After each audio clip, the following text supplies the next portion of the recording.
My fellow Americans, it's been nearly 3 years since I first spoke to you from this room. Together we've faced many difficult problems, and I've come to feel a special bond of kinship with each one of you. Tonight, I'm here for a different reason.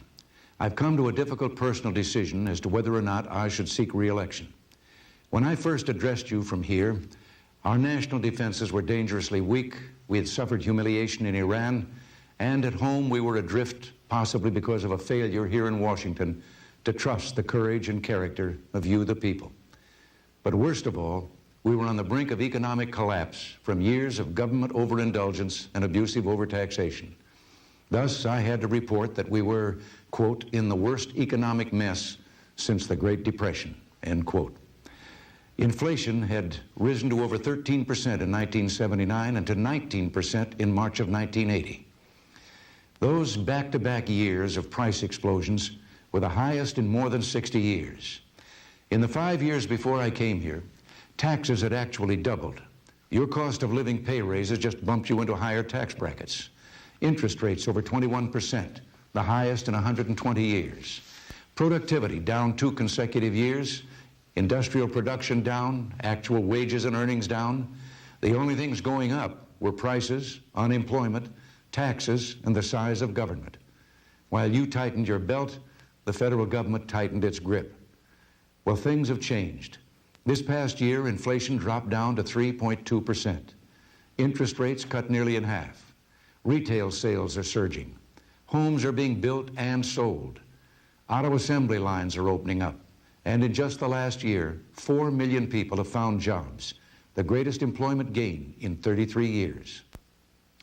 By beginning to rebuild our defenses, we have restored credible deterrence and can confidently seek a secure and lasting peace as well as a reduction in arms.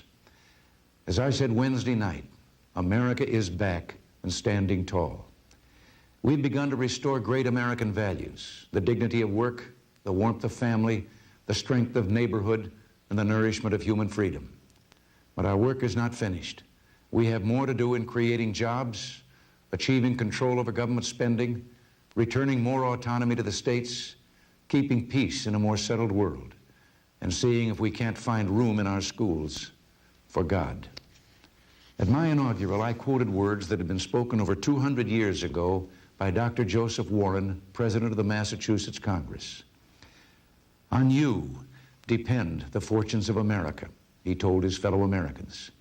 You are to decide the important question on which rests the happiness and liberty of millions yet unborn. And he added, act worthy of yourselves. Over these last 3 years, Nancy and I have been sustained by the way you, the real heroes of American democracy, have met Dr. Warren's challenge. You were magnificent as we pulled the nation through the long night of our national calamity. You have indeed acted worthy of yourselves. Your high standards make us remember the central question of public service.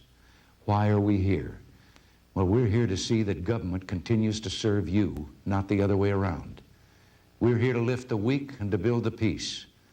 And most important, we're here, as Dr. Warren said, to act today for the happiness and liberty of millions yet unborn, to seize the future so that every new child of this beloved republic can dream heroic dreams.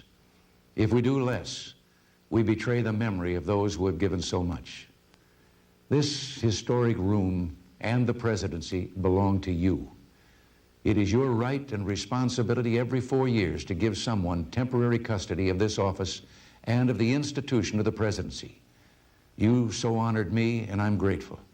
Grateful and proud of what together we have accomplished. We have made a new beginning.